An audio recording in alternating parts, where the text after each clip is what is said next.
Across every era of farming, from the ancient terraces of the Near East to the hard-won homesteads that fed families during the Great Depression, one truth keeps resurfacing.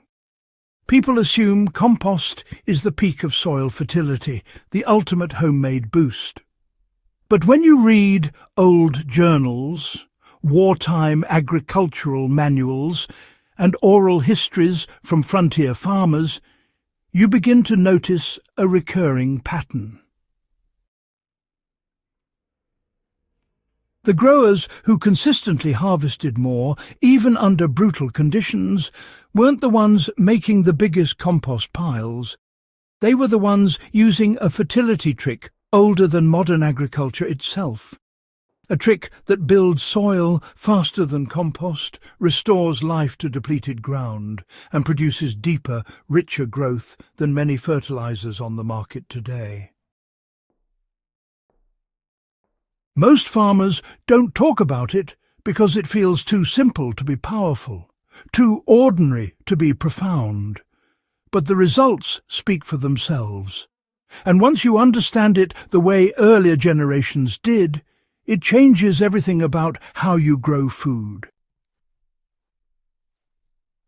So let's dive straight into the fertility method that quietly outperforms compost time and time again. The fertility trick begins with understanding how nature truly rebuilds soil. When you look at untouched ecosystems, prairies, forest floors, river valleys, you find incredibly fertile soil, even though nobody is turning piles, adding manure, or layering carbon and nitrogen ratios. Nature builds long-lasting fertility by decomposing organic matter exactly where it falls. Roots die in place, stems break down on the surface, leaves collapse into soft layers that slowly transform into humus. This is in-place decomposition, also known as sheet composting or soil surface cycling. Early farmers understood this instinctively. Before compost piles were common, families relied on what they called laying down or soil feeding, which meant placing organic matter directly onto the soil to break down naturally. Instead of compost that takes months to finish, this method feeds earthworms, immediately enriches soil continuously, and creates depth far faster than a traditional compost pile. Modern growers underestimate this because compost feels more controlled.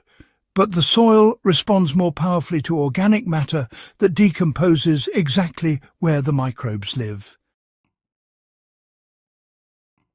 The secret gains power when you use raw plant matter instead of pre-decomposed compost. Compost is already partially broken down, which is why it provides nutrients quickly, but not for long. In-place decomposition works the opposite way. When you lay down grass clippings, chopped leaves, pulled weeds, or spent garden plants, they break down slowly. This releases nutrients gradually, increases soil carbon, and builds structure that compost alone cannot replicate. Historical survival gardens, especially those during the World Wars, relied heavily on raw biomass because it was free and abundant. Soldiers stationed on remote outposts often buried weeds and organic scraps right under planting rows because, well, they had no compost piles and no time. The soil improved faster, water retention increased, and yields rose even under harsh conditions. You can do the same by collecting every bit of plant matter you normally throw away and layering it onto your beds. Grass clippings form a soft mat that traps moisture. Leaves provide minerals and long-term carbon.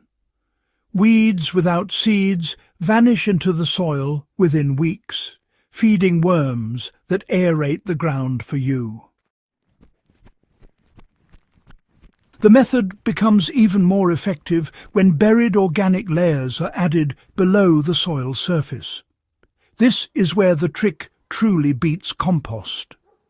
When earlier homesteaders broke new ground, they dug trenches or shallow pits, packed them with organic matter, covered them with soil, and planted above it. They called it trench mulching or subsoil feeding. The buried layer decomposes without drying out, creating a nutrient reservoir a few inches beneath the roots. When drought hits, plants tap into this rich layer and stay green while others wilt. When nutrients run short, the buried matter continues feeding the root zone for months. Compost cannot do this because it releases its goodness too quickly and stays near the surface. A practical way to apply this is simple. Dig a trench the length of your planting row, fill it with a mix of grass clippings, chopped stems, kitchen scraps that aren't oily or acidic, and even shredded paper. So you simply cover the trench and plant above it. This creates a hidden engine of fertility that really accelerates as the season goes on. Tomatoes in particular respond especially well to this approach. They send their roots deep into the decomposing layer, resulting in, thicker stems, heavier foliage, and more reliable yields. The trick works because it changes the soil community, not just the nutrient level. Compost, of course, feeds plants, but in-place decomposition feeds the entire soil ecosystem. Earthworms flock to soft, fresh plant matter. Fungi stretch through the buried layer to digest it.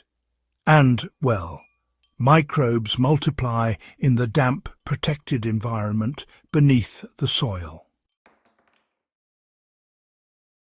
The result is, a living food web that stabilizes the soil long after the initial material is gone. This is exactly how ancient farming systems thrived. They didn't haul fertility in, they built it from within.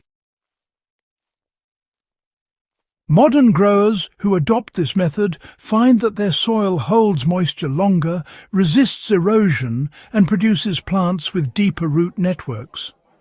If you repeat this practice each season, adding new layers, burying biomass in fresh trenches, and letting old beds rest under mulch, you can transform heavy clay-depleted sand or compacted ground into loose, dark, friable soil. If you want to apply this the way historical growers did, the simplest routine works best. At the end of each harvest, chop down plant material, but leave the roots in place. Spread leaves, stems and grass clippings across the surface. In winter or dry seasons, just let nature do the slow breakdown. In spring, bury fresh organic matter in the rows where you'll plant heavy feeders. In fall, layer the surface again. Each cycle strengthens the soil more than the last. Compost is still useful, but it becomes a supplement, not the foundation. The real transformation comes from using the land the way nature rebuilds itself. If this old-world fertility trick gave you a deeper understanding of how soil truly regenerates, subscribe to Husbandry for more historically grounded, practical guides. Share this video with someone who wants stronger soil, higher yields, and methods that have stood the test of centuries.